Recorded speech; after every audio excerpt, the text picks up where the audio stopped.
This episode is brought to you by Progressive Insurance. Fiscally responsible, financial geniuses, monetary magicians. These are things people say about drivers who switch their car insurance to Progressive and save hundreds. Visit progressive.com to see if you could save. Progressive Casualty Insurance Company and Affiliates. Potential savings will vary, not available in all states or situations.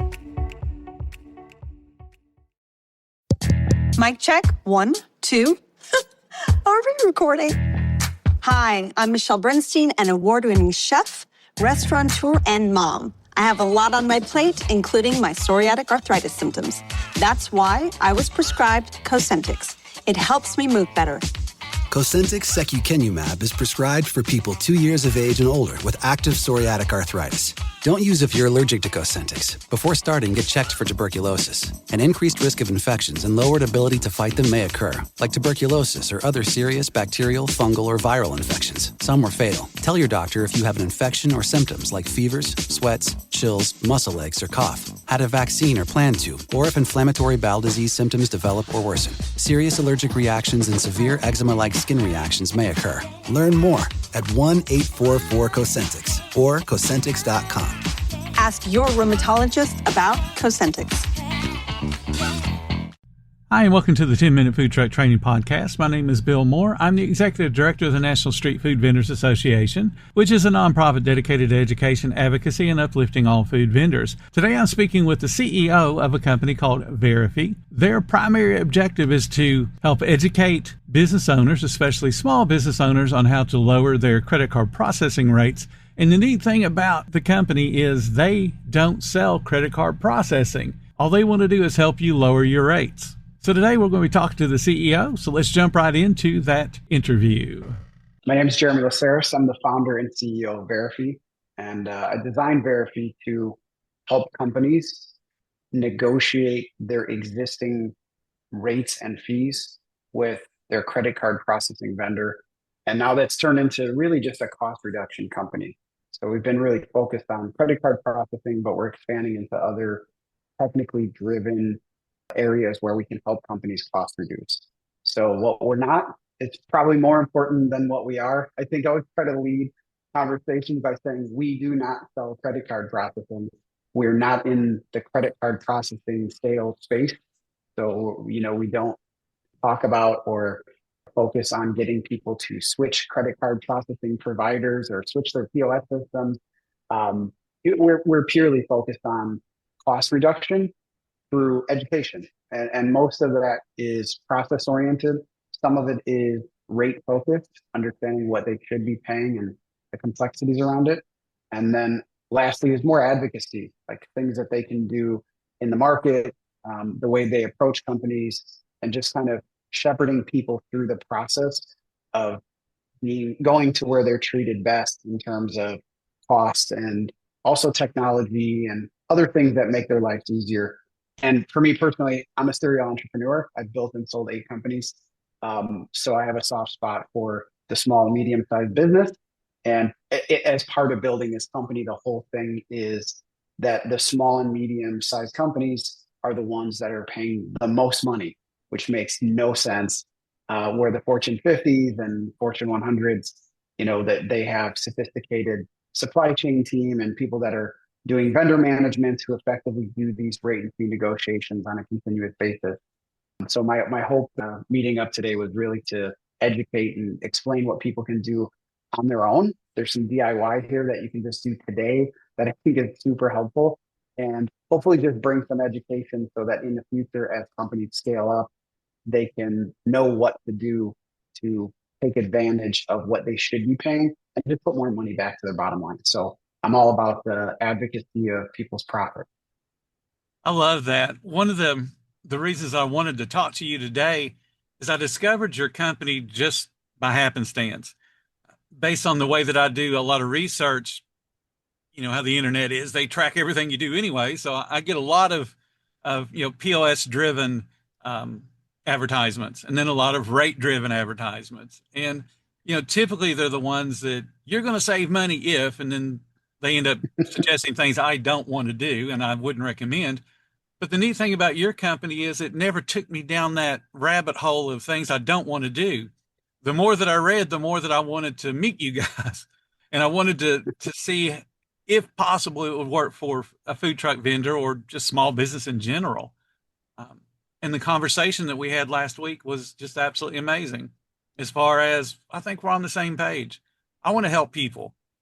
Yeah.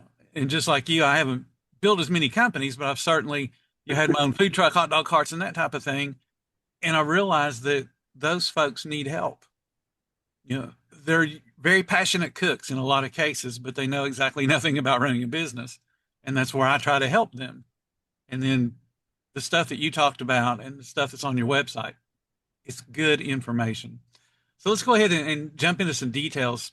You mentioned that you like educating people and helping. Yeah. So what would be something you would want to talk to, again, a food truck owner, knowing that they may not even have that ability to negotiate because they're still little? What can they do? Yeah.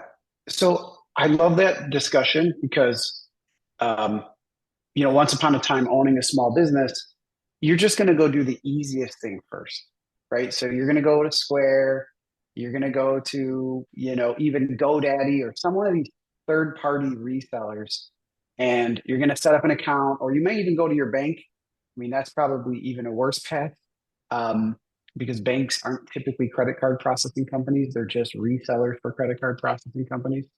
So, there's a lot of different choices. And I think knowing who to choose is probably the first step for the startup side of it. And so I've actually put together a pretty comprehensive way to pick the right processor and understand what you're signing up for. Because when you're a startup, I actually think it's important to have a no cost, really low barrier to entry startup to make sure that it works, that the business works for you, that you don't make all this investment in POS systems and equipment and all these things when you're really focused on just getting the business off the ground and profit. So if you're paying 3 or 4% right out of the gate, like that's okay. So don't like, oh, I have to do this perfect day one. I don't think that's how this works. I think people then unfortunately get comfortable and they have so many other things to focus on that this kind of falls to the wayside. And as their business scales, they stay with those same, and I'll call them predatory companies that slowly kind of raise pricing over time and you're not paying attention. And you find out later, hey, I'm paying like 4 or 5%. What's going on here? And that's like a silent partnership, right? Mm-hmm. So while I think in the beginning, do what's easiest for you up front, go to Square, do one of those things that's really low cost, very low barrier to entry, get it off the ground. But when your volumes start migrating, it's time to take a pause and do an exercise that I teach everybody. And that's something called Know Thy Rate. It's a really simple exercise. And I have a small pamphlet that I share with everybody that has all of these things I'm going to talk about today. It's a free kind of ebook that I distribute to everyone because I think all of these things would be helpful. But Know Thy Rate is a very simple math equation. It's not, you don't need to get a spreadsheet out and do this. But if you just take the total amount of fees you pay and you divide it into the total sales that you had, you're going to get this decimal, right? And you're going to move that decimal over twice and you're going to get a percent. And so when you see that percentage, if you're north of 3%, it's probably time to look at what's going on. Now, when you get into this 50 or 60 or 70 or $80,000 a month range, if you're above maybe 2.5%, it's also time to maybe take a knee and say, hey, I need help to look at this to see why my rates are so high. Right. Now, when you're smaller, there's a lot of fixed fees, right? You might have a statement fee, you might have a gateway fee, you might have some equipment fees, you might have a one-time fee that you did something, or a setup fee. So it's hard because that at a very low dollar amount is going to make a gigantic impact to what we call the net effective rate. That's that calculation, right?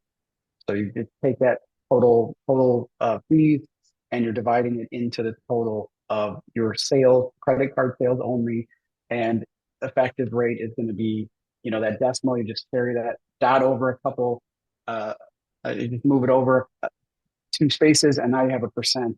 And I think, again, if you see it above 3%, like, think about some of the non-recurring things that are on that bill, right? So did they ship you a piece of equipment or, whatever? But if you're north of 3%, you don't have a ton of recurring, it's definitely something to pay attention to. And as you start to scale up, it needs to go down, right? But if that stays at 3% or it starts to increase past that 3%, that's a significant impact on your business. When I tell people, what if I could put 1 or 1.5% back to your bottom line revenue every year? That's a pretty good number, sizable number for most people. So I think that's really the focus. And as you get larger scale, this number really starts to drive down, and it gets sometimes sub 1.7%. So when people are saying, hey, we're paying 3.5 or 4 or 4.5, I've seen people pay 6, 7, and 8%, even at large volumes. Yeah. That's why we exist. So that's really the focus. And what I think the two things you should do when you're selecting a vendor is start to monitor that first. Now, there's a lot of different types of processors. There's something called a direct acquirer. Not to get really technical, but there's really only a couple big credit card processing companies, and everybody else is basically a reseller for these, 5 companies: Fiserv, Global Payments, Elavon, WorldPay. So that's it. Like, there are some other ones that are up and coming, but really those are direct relationships. And so they are the acquiring bank, they're the processor, they're all things in one. And if it were up to me, I would tell everybody to run to those people first. But they have a lot of fixed fees, they have a lot of setup fees, there's a lot of complication. You have to have a POS system, there's connection points and things. So that's kind of the longer term play, is to be with a direct acquirer. Then you have banks. If you walk into your bank and say, hey, I want credit card processing, there's very few banks that are credit card processor. Oftentimes they're resellers for Fiserv, Global, WorldPay, or Elavon.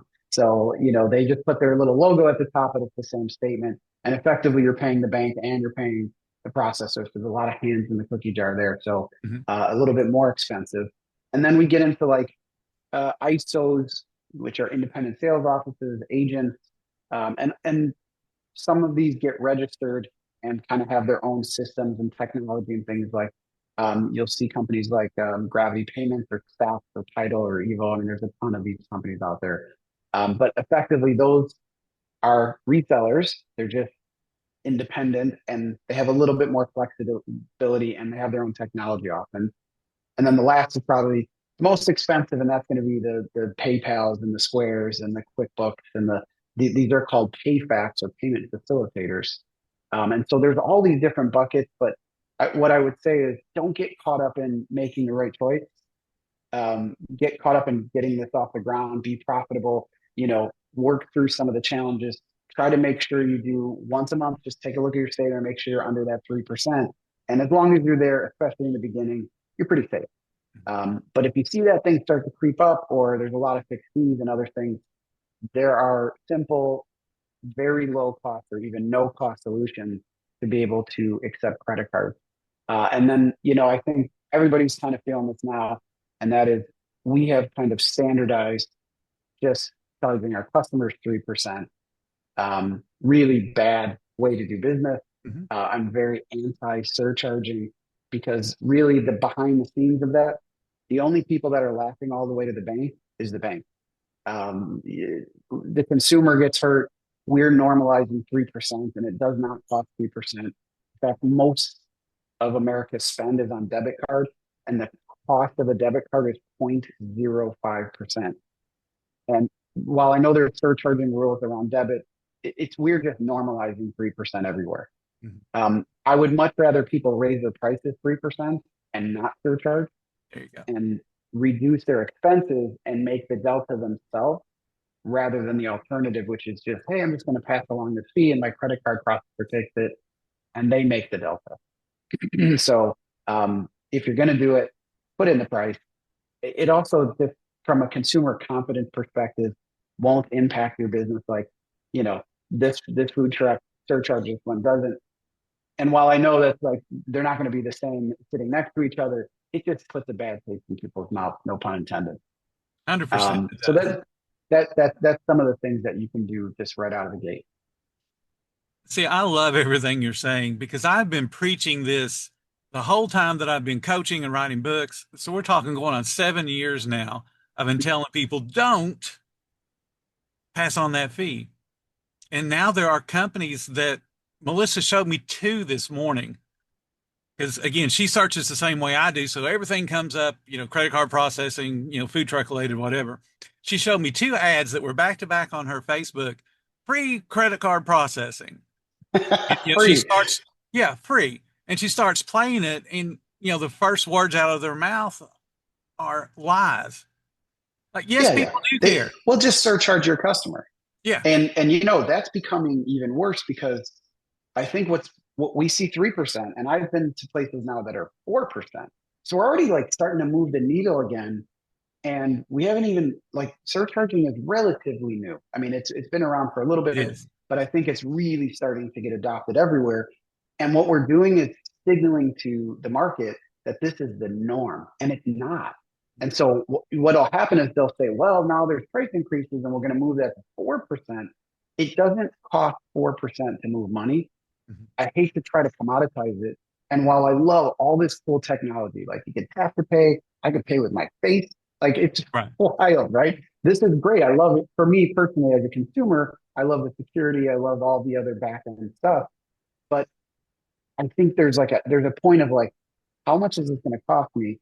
And that's another thing I tell people about with hardware is it's the same issue. You know, in cell phones, once upon a time, the FCC stopped companies from not allowing other people to use the same hardware. If you remember that, it was like this knockdown drag out thing where you'd buy a phone and then you couldn't port it over to a different carrier and it was basically a brick. Well, that same logic did not follow suit in credit card processing. And people will go invest in these really beautiful terminals because, they take pride in their business and they're like, I really want this really nice white glossy terminal. I don't want to say the name of it. And, it's like cool. And you can flip the thing around, they can sign the screen and has all these cool features. And while that stuff is great, it's very sticky. And the more sticky it becomes, the more allowance they have to be able to slowly raise your rate. And you can't do anything because you can't take that hardware and move it to a different processor because it's really proprietary to their business. And effectively, they got you stuck because you made a $1,200 or $1,500 investment in a terminal.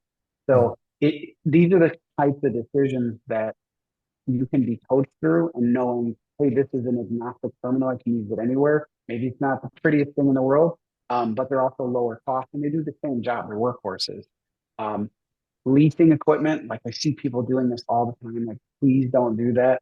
It is just the worst value proposition ever. I see people pay 10 or 20x over the lifetime of a terminal for something they could have paid $200 for. I see them paying $2,500 for.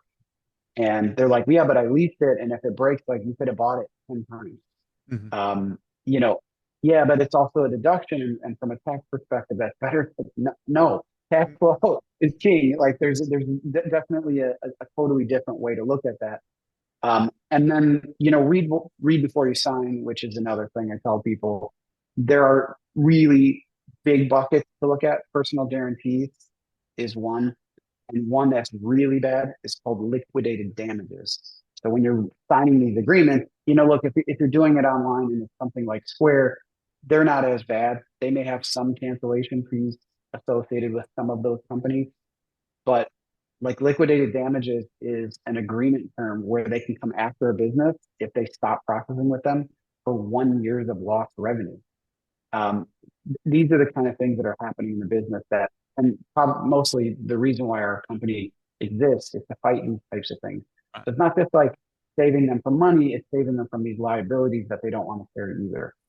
And that's basically what we do effectively is we help companies, small to medium sized companies that are doing, decent sized revenue.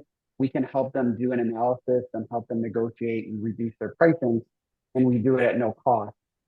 We split the savings with our customer. So we work on what's called a gain share model. We help them save $1. We split that with them. But these are things you can do without a service. And one that's like a gimme that I think anybody who watches this should go do right now. If they're with a traditional credit card processor, go to your page 90, your statement. There's a little section that says additional fees. Typically, every deal is like every statement looks different, and they're all going to be varying in what they say here. But if you see a charge for a statement, that's typically because you're getting a paper statement in the mail. It's 2025. Get it via email. Log into your portal and get it. It's usually between $10 and $19 a month.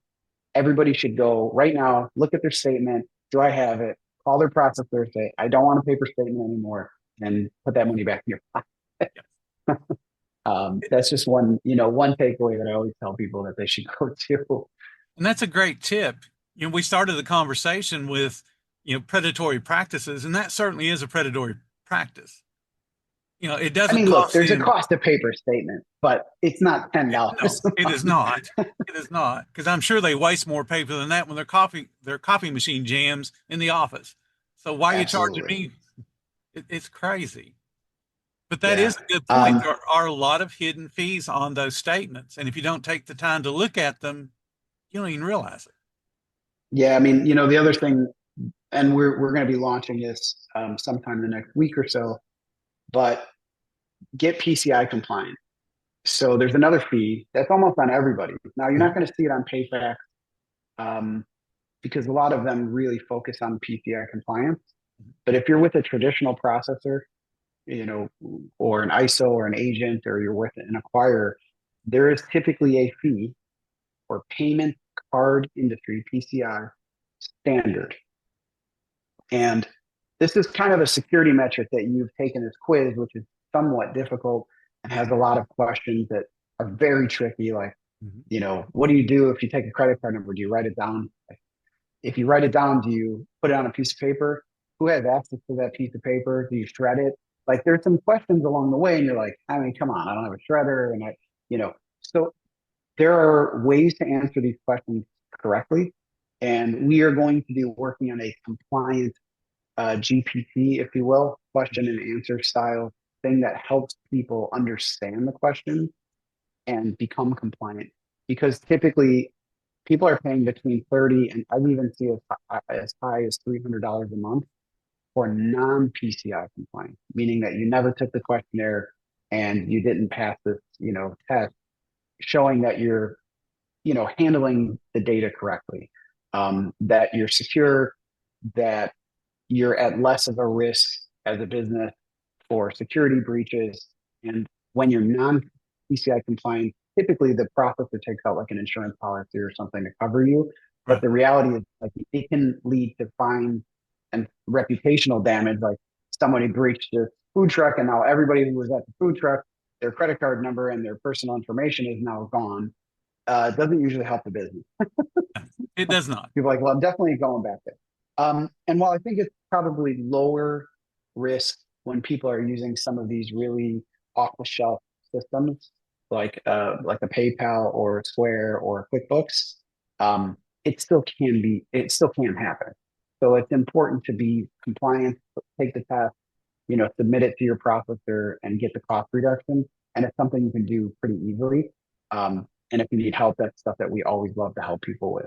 And that's stuff we do for free. We just love to educate. I think that's a big piece of this, is just understanding that there are things you can do tomorrow that could really impact your fees. And what I was saying, with these food trucks that are $5,000 or sub $10,000 a month, which is a lot of folks, I think this is something that can make a gigantic impact. $30 on, $5,000 a month is a significant impact to your rate and fee. So if it's something that you can do today, go do it. Yeah, 100%. We use Square because I've been with Square since they started. and I've transacted a whole bunch of money through Square, so I have a very low rate compared to what Square's off the rack rate is now. And the thing is that every agreement, and so this is really important, and there's a video on my website that talks about this specifically. Every agreement has one little tiny clause in it, and that doesn't matter how big of a company you are, how small of a company you are. If you're Walmart, if you're Amazon, if you're Facebook, it really doesn't matter, because there's a thing called interchange, which is the cost, and this is published on Visa and Mastercard's website. And so the cost is variable. It depends on the card type. It depends on how you take the card. It depends on the volume of the card. It depends on the rewards level of that card. I mean, there's so many different variables that impact what is. We've looked at it. I think there's over 3,000 different rate and fee combinations. It's impossible. And when you look at a credit card, there's no way to know how much is this card going to cost me. There's nothing on the card that says, hey, this card is this level, and this is how much it's going to cost you. And again, the way you take it, whether it's card present or card not present, whether it was swiped, or whether they use a chip, or whether they entered a PIN number, all of these things make an impact to that cost. And then what happens is, above that cost, there's a markup, right? Then there's a processor. Sometimes there's an ISO, and maybe there's an agent, and then maybe they're a reseller for a reseller. And all of those people kind of stack their little fees on top of that. And so interchange is one part of it. And then there's the markup and transaction fees and other things that occur above that, maybe even a gateway or statement and all these other, monthly fees. So when people negotiate, they're like, I want a flat rate. And what I typically tell people is that flat rates are the most expensive, because the processor has to look at your account and say, on average, you're taking all of these different variable card types. And, we notice that you're taking mostly debit at 0.05%. So yeah, I'm going to give you a rate at 1.9, which sounds great. But there's another pricing model, which everybody should, this is getting way more technical than I should, but there's another pricing model called cost plus or interchange plus, where they pass through the cost of interchange, and they add a small markup in basis points, and typically also a transaction fee. And so when you can live in that cost plus world, you're more accurate in terms of pricing, and typically you save a ton of money, right? Because processors know how to gauge the risk. And what they'll do is look at the big buckets and say, the buckets are 1.75 to 2.49, and they'll just say, we're going to charge you 2.49 and 20 cents. And that kind of covers all of interchange for them. And they know they're going to win on most of the cards, right? So it's a little bit of a game.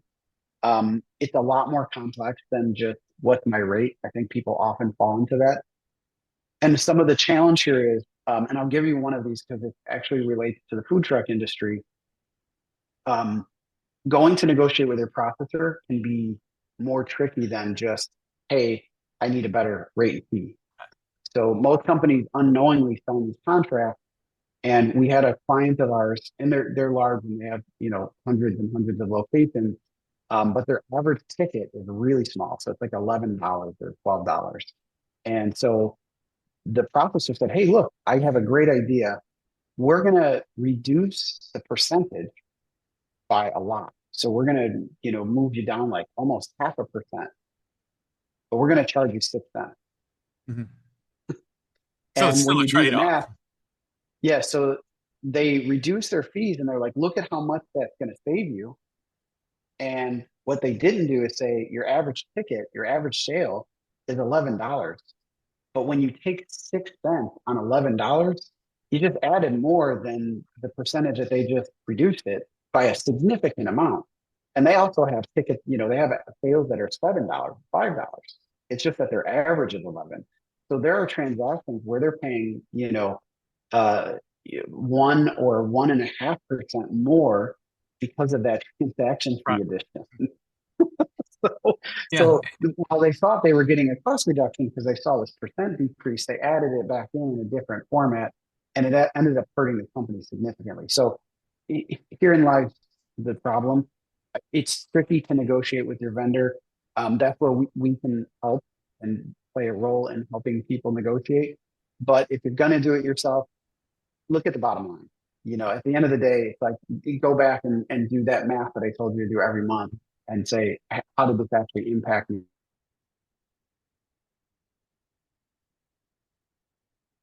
Like one month you take All American Express, you're like, hey, my rate went up. It's like, well, no, the card mix changed. Right. So it's very difficult to put all these together. But, companies like mine are here to help, but there's also a ton of resources online. I would say at least go out and look at some of those things before you make that phone call and try to negotiate. 100%. We talked about the credit card statement, and you talked about some of those hidden fees. Just kind of describe what a credit card statement looks like for people. Because on Square, we just get the one little report that says, this is how much you did today. This is how much we kept, Square side. Yeah. And that's really unfortunate because, the devil's actually in the details. And when you work with an acquirer or a direct processor, you actually get this really complicated statement with a lot of different rates and fees and all these different categories. But that's where it's all at. And when you do a flat rate program, they can just show you whatever they want. And remember, there's no like regulatory body, there's no government agency, there's no FINRA, there's nobody over the top of this saying, hey, you have to have some transparency here. So they've done the best they can to hide everything everywhere they can. So in some instances, you're going to see one line item with a total. In more complicated instances, you're going to see sometimes dozens of pages of very complicated detail with all sorts of things, sometimes misleading or misdirected in the way that they're named. And so you'll see fees like regulatory or compliance or insurance or all these other things, risk. And when you actually look into some of those rates and fees, we find half of those things are completely made up. And I'm not just talking about like, Mo and Joe's credit card processing company. I'm talking about big publicly traded Sarbanes-Oxley, companies that have to follow real regulations, literally just make up names of rates and fees. And they just tag them in and people look at it and they go, hey, like that seems pretty serious. I'm not going to call them and talk about that one thing. And so getting help deciphering all of those things is where we play a gigantic role. We have machine learning technology that effectively identifies those categorical credit card processing fees and buckets them together, check against what's been published by Visa, MasterCard to match them up to make sure they're actually charging you what they're supposed to be. And a lot of times they pad those things with their markups. So when you look at it, you're like, hey, I'm paying costs. This is literally what's in Visa, MasterCard. But when you actually do the math, sometimes they're off. And we still find credit card processing companies are doing manual reconciliation, meaning even if you added up all the totals, they don't total. The math is off. So about 30% of our business is finding billing errors. And this is for larger companies that, do significant volumes. You're not going to find it in, under $50,000 a month. It's probably going to be a lot less of manual reconciliation. But the bigger ones, they definitely do that. So, the bills are complicated sometimes, and like I said, there's probably 500 different formats that we've trained our model on, and that continues to change every day. And again, their goal is like, hey, less information. It makes our job extremely hard to do. And I'm fighting, all the way up to DC to get transparency. Like we should know what we're paying for. We should be able to identify a credit card and know exactly how much it's going to cost us before we take it. Not that we would be able to discriminate against certain card types, but we did that. People fought American Express for a long time. And so there is a program that American Express put out for companies that are doing under $1 million a year. You can actually negotiate your rate with American Express, and people don't even know that. It's called OptBlue, OPT Blue. Right. And so, I mean, these are programs that companies can sign up for to reduce their expense, without changing anything. Stay with your processors, keep your equipment, don't do anything else. And these are just some of the things that we help our clients do. There's more advanced things like debit routing and, you know, interchange optimization. That's more of a big company mentality. We're hoping to be able to bring that to smaller companies because I think part of the challenge is they just don't have enough volume to really have the negotiation power. And so we're trying to find every way we can to help them with things they can do internally, DIY stuff that I just mentioned in talking to you today. But there's other things that we really want to target. Most of the areas that we focus on with smaller companies is just predatory pricing. And so, we look at a statement, we'll start breaking it down, and we're like, they're making 3% over interchange. That's wrong. Like, that's just super unethical. And oftentimes, while we don't sell credit card processing, we may even ask them, you may want to go find a different processor at that point. And you can pick whoever you want, and we'll help you identify what that pricing will be in terms of an impact. But when we see stuff like that, and it happens more often than we want it to, there are just bad actors in the industry. Oh, for sure they And you are. can see it on a statement. Yeah, I've been, a lot of people that I coach they'll send me their statement, they'll email me their statement, and it is, like you said, it's intentionally misleading. You'll see line after line of really small font, which is already annoying. Yeah. Just make it a normal size so I can read it. But then it'll be every single brand. So it's not just Visa, MasterCard, American Express, Discover, but it's every subcategory. So you have the points and the miles and the rebates and all the other ones. Every one of them's a single line, and every one of them has a different price based Yeah. on, what it is. So, since my job is to help them, I don't mind looking through that stuff because I like details and minutia like that. But I could see myself, 20, 30 years ago getting a statement like that and just going, it's going in the trash. I ain't got time for this. Because literally you don't have time for it. You've got other bigger, if we do a food truck pun, fish to fry, when you're dealing with running a business and you look at that statement and go, well, they can't be hurting me that bad. And you go look at something It else. can. And it can. They are. You're right. It hurts you dramatically. Well, and then the last thing you should look at, there's a little section that they all call it different. Some of them call it messages, some of it call it statement notice, but they put this fine print on the last page. And I have one pulled up, and it's really bad. They don't even tell you what they're doing. It says, credit card processor um, costs periodically change to account for, among other factors, cost increases, investments in new technology, and maintenance of high-level service offerings. Okay, All so right. basically they're saying, hey, we may change pricing. Our goal is to provide world-class product and service each day. I mean, this is a thing on the statement, so you kind of know where this is going, right? You may notice new fees and or changes to some of your rates and fees, including discount rates, per item fees, risk assessment fees, batch fees, PCI non-compliance fees, and network security and compliance fees, effective, so on and so on. This is my favorite part about it, and I'm happy to pull this up and show you. But it says, please review your merchant statement carefully for any changes. If you object to any new fees or increases, you may terminate your merchant agreement without penalty. It says without penalty, but then it says by providing written notice as per your agreement within 30 days of the date of this merchant statement containing these fees. So basically, we're not going to tell you how much we're raising. By the time you get the next statement, we've already debited your account the money. And then if you want to come back to us, you can cancel if you want. We didn't say you can negotiate it. We basically took the stance that if you don't like it, cancel. Yeah. And, we've had success in working against that notice by calling the second we get it, saying, what's the impact? Because if you bill me before, we're already telling you we don't accept new rates and fees. And so we have a whole team that effectively manages those negotiations, but it's just so bad. And it goes on to say, as a reminder, please notice that you must provide notice of any errors.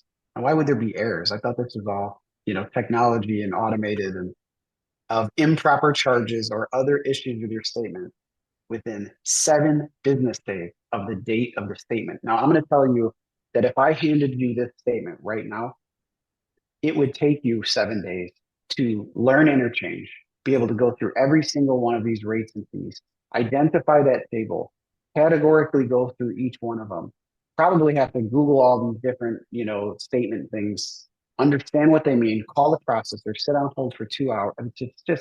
It's not realistic. So they basically said, we're raising your prices. We're not going to tell you what it is. And by the time you get it, you have a couple of days to get back to me to let me know. And if you want to let me know, you can go ahead and cancel. But also, if there's issues or errors, it's not our fault. We'll just give you your money back. But we're going to take it before we even tell you what we're doing. In any other industry, this would there would be regulators all over this stuff. Mm-hmm. There just isn't. So it's the Wild West. It is the Wild West. They control trillions of dollars of our spend. Trillions. And unfortunately, it costs merchants $50 billion. And I mean this in the nicest way. They still make profit above a standard margin. It's $50 billion that's being overcharged. And so we spent time, effort, and energy on this study. And what we found is this is all small and medium-sized companies. So it's all the people that you deal with on a day-to-day basis. And what we're doing is just saying, hey, let's pass the buck. Let's just charge the consumer. And we've had, an average of 3% inflation in the US for 20-something years. Take out COVID and some weird stuff that's happened. But, it's been an average of 3%.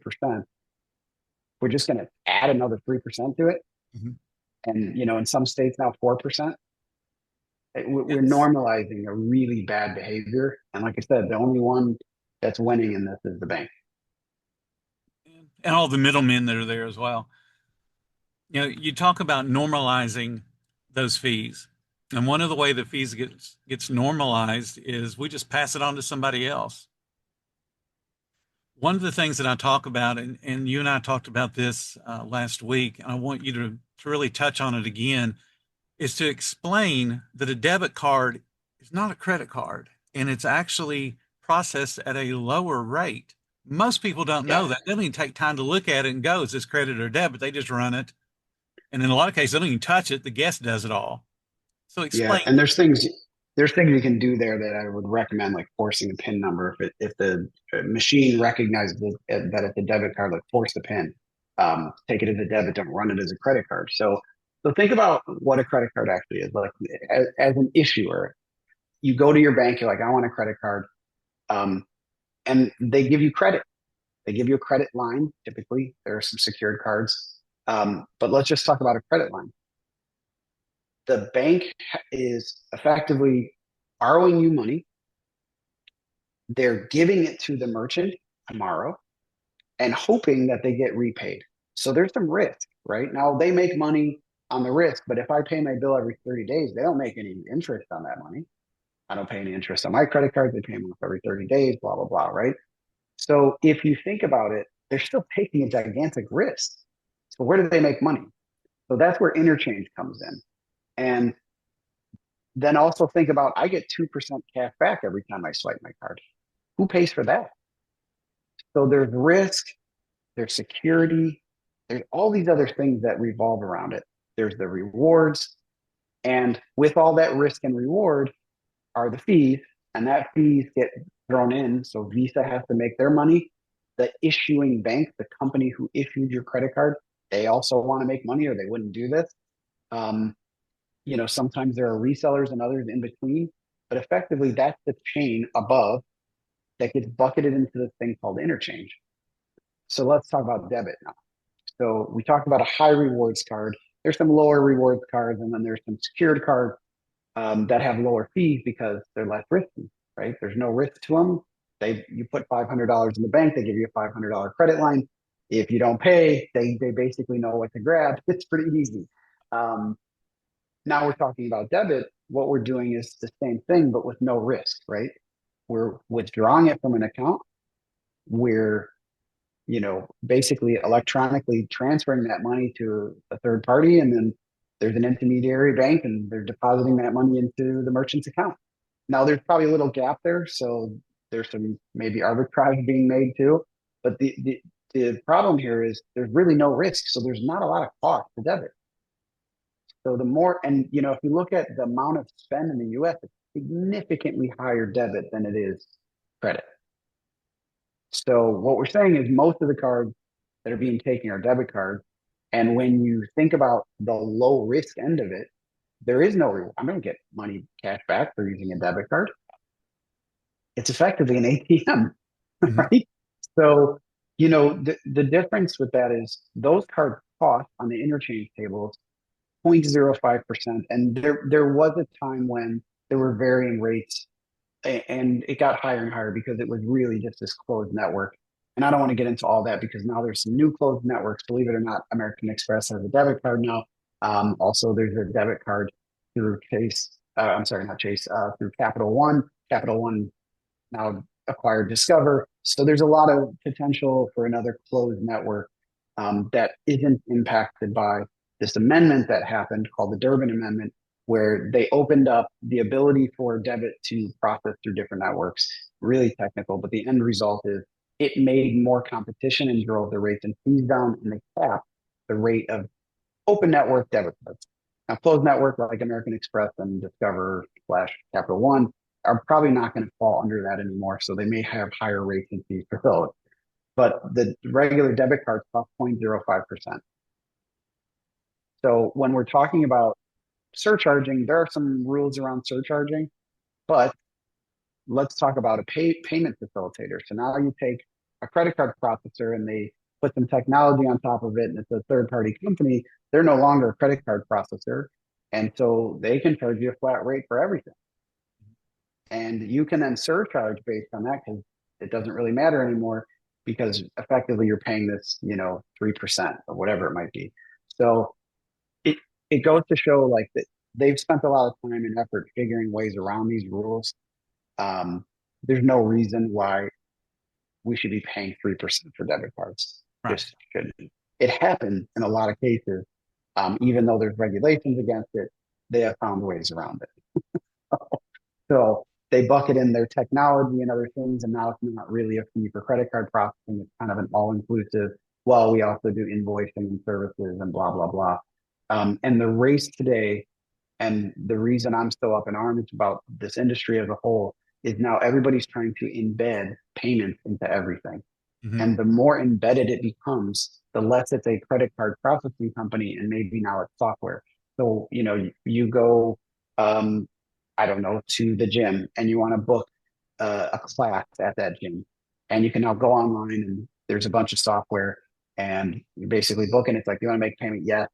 And that costs even more money because now it's integrated into the software provider, and they have a name for this, integrated software vendor, ISV, where they now get a cut, the reseller gets a cut, the payment facilitator gets a cut, and the processor gets a cut.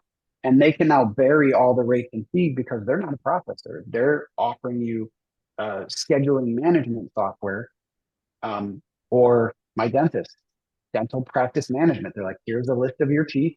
Here's how much they cost. Click here to pay. Like, okay.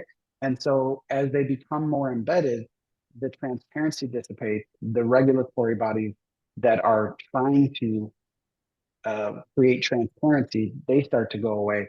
So now you'll see a huge race to embed into everything. And because then the processor goes away and it's all in software, and they can control the pricing however they want, because what they say is we're charging you 6%, 8% for credit card processing because it's embedded in the software, and the software does all these other things. So we're bucketing that rate with software. Yeah, here we are. Yeah, 2025, everything's better. Sure it is. So Google embedded payments, it's like the hottest thing right now because it's a race to basically be able to raise pricing to whatever they want, whenever they want. It's just so crazy. We're running towards the end of the hour. I appreciate your time. Yeah. I learned so much from you today. It's just amazing. I like learning. I'm 60, will soon be 66 years old, and I still read books and learn as much as I can. You taught me more in this, 45 minutes or so than many books could possibly have. So thank you so much for your time. Appreciate it. Thank you to Jeremy for being a part of the podcast today, and thank you guys for listening. If you're enjoying the podcast, please consider subscribing, and if you love what we do, there's a link in the description and you can show some support. Every little bit does help keep us going. Until next time, you guys have a profitable day.